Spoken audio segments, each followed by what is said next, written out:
Good morning, everyone. Before this morning's assembly, I just want to take a moment to say how proud I am of the whole community for the way that you are dealing with the remote learning model and to congratulate you all on that. It seems strange to reflect on the fact that we're now in our 7th week of lockdown, and it seems a long time ago since we last met on the 20th of March. It really does feel like we have the slow motion and the fast forward buttons on at the same time at the moment. But the survey that you filled in for last week shows a huge amount of optimism, of industry and resilience. I know it's all hard work for us at the moment, but I congratulate you on what you are managing to do at this time. I think it's very timely that we have a shortened week this week and we have the bank holiday to look forward to on Friday. And I very much hope that you and your families will be able to get some rest there. After that, it's only 2 weeks to half term, and hopefully by that time we'll have a greater sense of what the second half of term might hold when the government makes its announcements in due course. But in the meantime, congratulations on all that you're doing, and do have a good rest this weekend.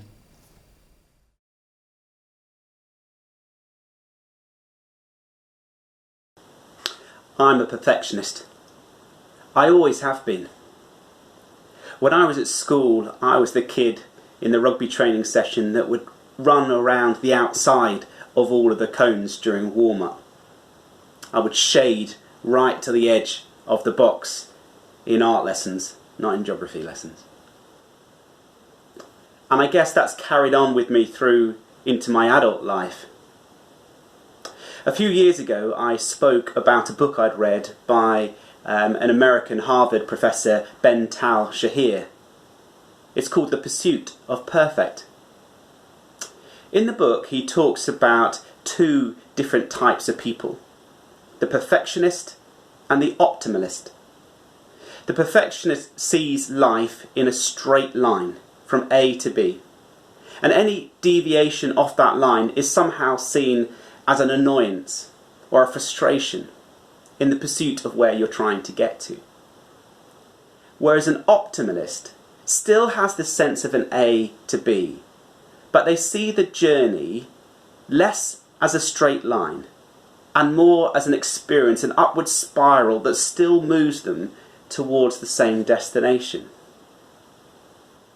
I see the time now of remote working and coronavirus as an example of a deviation on that journey.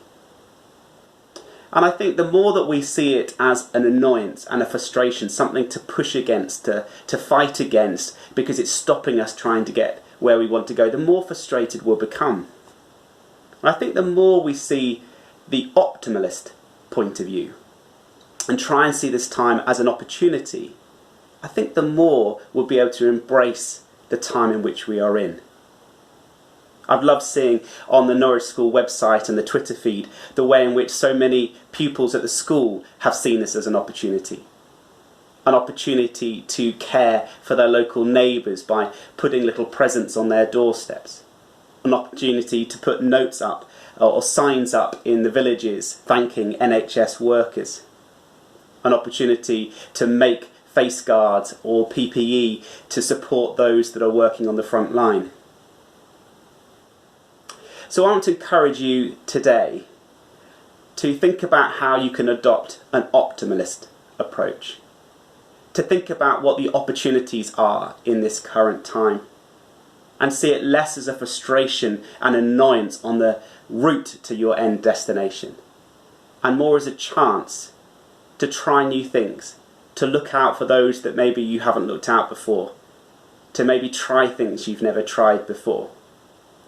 So that when you get to the end of this period, and when you look back with family members and friends in the future, you're able to talk about what you did during the time of remote working and coronavirus.